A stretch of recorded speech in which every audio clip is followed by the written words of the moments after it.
Hello everyone! Today we are going to learn how to use the Face Match tool in Image to Image. It can generate images using your specific character's face and perfectly retain the facial features of the character. Let's take a look at how to use it.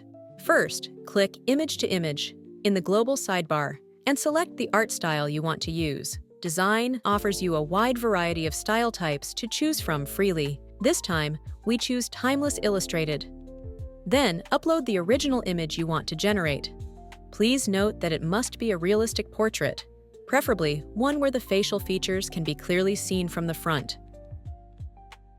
You can click on the Describe canvas to make it quickly generate the prompt for your picture. We can make further modifications on this basis.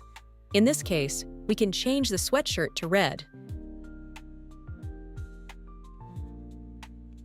Then we click on Face Match.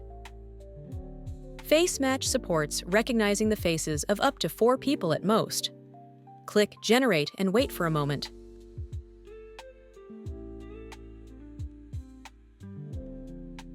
You can see that the generated result is very much in line with the style of 2D anime, and the color of the sweatshirt has also changed to red.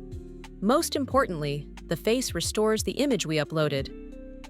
You're now a Face Match Pro. Head over to Dzine using the link to try it yourself.